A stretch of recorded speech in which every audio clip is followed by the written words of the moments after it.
Welcome to रश्मीच रसोई। Normally कारली तर कोणालाच आवडत नाही, पण आज मी तुम्हाला 5 ते 6 दिवस बाहेर टिकणारी आणि अजिबात कडू न लागणारी अशी काजू करेलाची भाजी दाखवणार आहे। त्यासाठी हा व्हिडिओ तुम्ही शेवटपर्यंत बघा आणि माझ्या चॅनलला लाईक, शेअर आणि सबस्क्राइब करा। आज आपण काजू करेला बनवणार आहोत। जशी रेस्टॉरंटमध्ये किंवा आपण जेव्हा ट्रॅव्हल्सनी पिकनिकला जातो ना, तिथे असणारी भाजी असते तशीच सेम भाजी आपण बनवणार आहोत। त्यासाठी मी हे 450 ग्राम ही 4 कारली घेतली आहेत। अर्धा लिंब यूज करणार आहोत। तळायसाठी तेल, अर्धे वाटी काजू घेतले आहेत। त्याचे मी असे 2-2 भाग करून हे बघा असे करून घेतले आहेत। 3 मीडियम साइजचे कांदे गोल गोल चिरून घेतले आहेत आपण। 1 चमचा लाल मिरची पावडर, पाव चमचा हळद, 2 चमचे मनुके घेतले आहेत। ते टोटली ऑप्शनल आहेत, आवडत असेल तरच ऍड करा।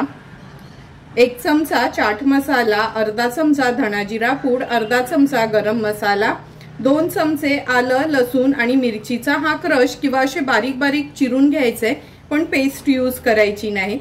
1 टेबलस्पून पांढरे तीळ, 1 चमचा जिरं, 2 चमचे गूळ, चमचाभर आमचूर पावडर आणि चवीप्रमाणे मीठ यूज करणार आहोत। तर चला मग सर्वात आधी हे कारले आहेत ना, ह्याचे आपण स्लाइस करून घेऊया। सर्वात आधी ह्या कारल्याच्या वरच आपण हे काढून घेणार आहोत। खूप नाही काढायचं, अगदी थोडंसं रफलीच काढून घ्यायचंय। हे बटाटा सोलायचं पिलर असतं ना, त्यांनीच मी हे काढून घेते। ह्या कारल्यांच्या वरच आपण काढून घेतलं आहे। आता ही कारली चिरून घेऊया। पुढचं आणि पाठचं टोक काढून घ्यायचं आहे। नंतर अशी पातळ पातळ ही कारली आपल्याला कापून घ्यायची आहे।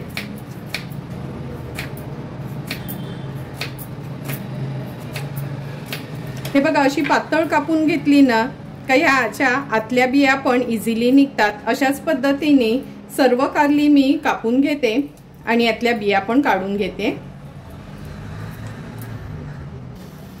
सर्व कारली आपण असे पातळ पातळ स्लाइस करून घेतले आहेत आणि आतल्या बिया काढून घेतल्या आहेत आपण। आता आपण ह्याच्यावर चमचाभर मीठ ऍड करणार आहोत, पाव चमचा एवढी हळद आणि अर्धा चमचा लिंबाचा रस।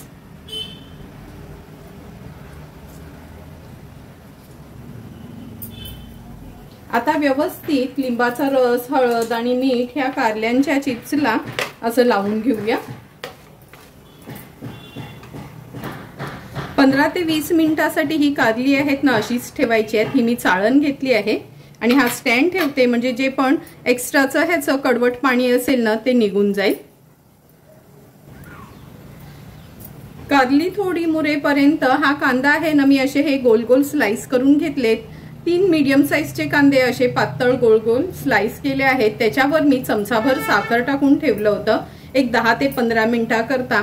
आता हे कांद्याचे स्लाइस आहेत ना, हे आपण तळून घेणार आहोत, म्हणजे ह्या कांद्याचा आपण बरिस्ता तयार करणार आहोत। तेल अगदी व्यवस्थित तापवून घेतलं आहे आपण। या झाऱ्यावर थोडासा कांदा घेऊया आणि या तेलामध्ये सोडूया। हे बघा, खूप जास्त कांदा ऍड करायचा नाही, चांगला ब्राऊन कलर येईपर्यंत हा कांदा आपल्याला हाय टू मीडियम फ्लेमवर तळून घ्यायचा आहे। कंटिन्यू ह्याला ना असं स्टर करायचं, म्हणजे सर्व साईडनी हा कांदा व्यवस्थित तळला जाईल। असा हा गोल्डन ब्राऊन कलर यायला लागला का लगेचच हा कांदा आपण असं ह्या स्टेनर मध्ये किंवा जाळीवर काढून घ्यायचा आहे। कारण का सर्वांनाच माहिती आहे, हा कांदा गार झाला ना का आणखीन ह्याचा कलर थोडा डार्क होईल, म्हणून एकदम करपवायचा नाही। असा लाईट कलर यायला लागला काच काढून घ्यायचंय। हा गार झाल्यावर तुम्ही बघालच का किती डार्क कलर झाला आहे ते। अशाच पद्धतीने उरलेला सर्व कांदा मी तळून घेते।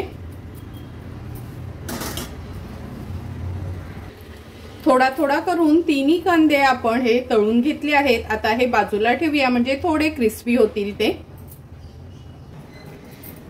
कांदा तळेपर्यंत 15 ते 20 मिनिटं झाली आहेत। ही बघा, ही कारली आपण अशी थोडीशी मुरत ठेवली होती। आता व्यवस्थित ना ही पिळून घ्यायची आहे आणि ह्या नॅपकिनवर मी ही अशी पसरवून घेते। पूर्ण कारल्याचा हा रस काढून टाकायचा, म्हणजे ही काजू करेलाची भाजी अजिबात कडवट होत नाही। हे बघा सर्व कारले आहेत ना, त्याचा हा रस आपण असा काढून घेतला आहे। आता ही कारली आहेत ना, आपण ह्याच नॅपकिननी अशी थोडी कोरडी करून घेऊया, म्हणजे आपल्याला ही तळायला चांगली पडतील। व्यवस्थित मी ही ड्राय करून घेते। हे बघा सर्व कारल्याचे हे चिप्स आहेत ना, व्यवस्थित ड्राय करून घेतले आहेत। आता आपण हे तळून घेऊया। ज्या तेलामध्ये आपण कांदा तळून घेतलेला त्याच तेलामध्ये ही कारलीची चिप्स आहेत ते पण तळून घ्यायचे आहे।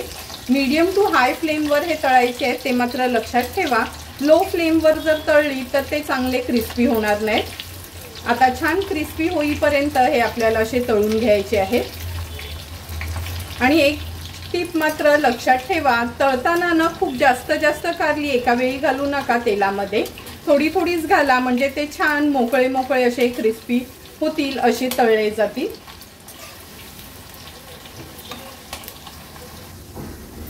3 ते 4 मिनिटं लागली आहेत आपल्याला ही एक पाट कारल्याची तळण्यासाठी। हे बघा कलर पण छान चेंज झाला आहे आणि मस्त अशी क्रिस्पी झाली आहे। सर्व कारली मी ह्या स्टेनरवर काढून घेते आणि उरलेली कारली देखील आपण मगासप्रमाणेच तळून घेणार आहोत।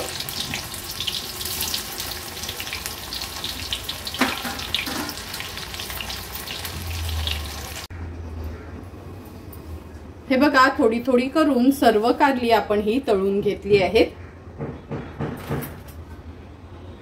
आता आपण गॅसची फ्लेम अगदी लोवर केली आहे आणि ह्या लो फ्लेमवर हे काजू तळून घेणार आहोत। काजू सोबतच मी हे मनुके देखील तळून घेते। लक्षात ठेवा अगदी लो फ्लेमवर हे तळून घ्यायचे आहेत आपल्याला।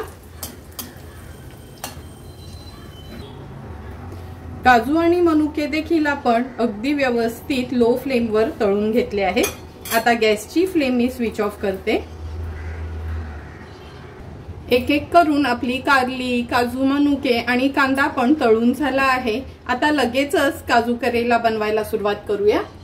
काजू करेला बनवण्यासाठी गॅसवर आपण हा पॅन ठेवला आहे। 2 चमचे एवढं तेल घेऊया। तेल छान गरम झालं की फोडणीला आपण जिरं घालणार आहोत। नंतर हे पांढरे तीळ, आलं, लसूण आणि मिरचीचा हा क्रश आहे। गॅसची फ्लेम मी आता लोवर करते आणि लो फ्लेमवर ह्या तिन्ही वस्तू छान आपल्याला परतून घ्यायचे आहेत। सर्व इन्ग्रेडियंट्स व्यवस्थित परतून घेतले आहेत। आता आपण ह्याच्यामध्ये एक एक करून हे तळलेले इन्ग्रेडियंट्स ऍड करूया। सर्वात आधी कारली, नंतर काजू, मनुके। मनुके टोटली ऑप्शनल आहेत, मला आवडतात म्हणून मी घातले, तुम्ही फक्त काजू घातले तरी चालेल। आणि कांदा। ही भाजी जवळपास 7 ते 8 दिवस फ्रीज मध्ये न ठेवता बाहेरच टिकते, त्यामुळे आपण ह्याच्यामध्ये थोडं पण थेंबभर पण पाणी नाही ऍड केला। तेलावरच डीप फ्राय करून घेतल्यात सर्व वस्तू। व्यवस्थित ह्या फोडणीमध्ये मिक्स करून घेते।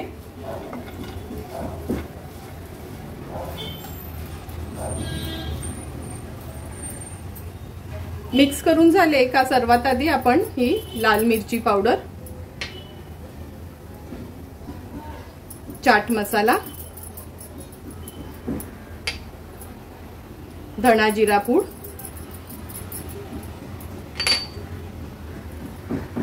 गरम मसाला, आमचूर पावडर, चवीप्रमाणे मीठ आणि 2 चमचे एवढं गूळ मी बारीक चिरून घेतला आहे। गुळाच्या ऐवजी तुम्ही साखर देखील यूज करू शकता। आता मीडियम फ्लेमवर आपल्याला हे सर्व इन्ग्रेडियंट्स व्यवस्थित असे परतून घ्यायचे आहेत।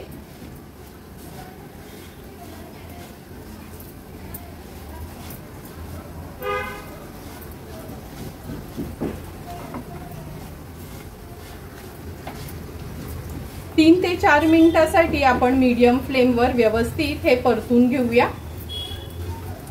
झाकण ठेवायचं नाही सध्या तरी, त्याला व्यवस्थित असंच आपण परतून घ्यायचं आहे। हे बघा, सुंदर अशी आपली ही काजू करेल्याची 5 ते 6 दिवस बाहेरच म्हणजे फ्रीज मध्ये न ठेवता टिकणारी भाजी तयार झाली आहे। आता तयार झालेली ही भाजी आपण एका सर्विंग प्लेट मध्ये सर्व करून घेणार आहोत। सुंदर अशी तयार झालेली आपली ही काजू करेल्याची भाजी ह्या प्लेट मध्ये आपण सर्व करून घेतोय। तुम्ही बघितलंच असेल का किती कमी इन्ग्रेडियंट्स होते, पण अगदी रेस्टॉरंट स्टाईल आपली ही काजू करेला तयार झाली आहे। ही भाजी तुम्ही चपाती, भाकरी, रोटी, नान सोबत पण खाऊ शकता आणि ही भाजी जर आपण बाहेर फिरायला जाणार असू तर तिथे नेण्यासाठी पण खूप छान पर्याय आहे। तुम्हाला पण जर मी बनवलेली ही 7 ते 8 दिवस बाहेरच टिकणारी काजू करेल्याच्या भाजीची रेसिपी आवडली असेल तर तुम्ही पण नक्की माझ्या पद्धतीने एकदा तरी ही भाजी घरी ट्राय करा आणि मला कमेंट करून सांगा की तुम्ही बनवलेली ही काजू करेल्याची भाजी कशी झाली आहे ती। जर तुम्हाला मी बनवलेल्या ह्या काजू करेल्या भाजीचा व्हिडिओ आवडला असेल तर नक्की माझ्या चॅनलला तुम्ही लाईक, शेअर अँड सबस्क्राईब करा। Thank you for watching my video.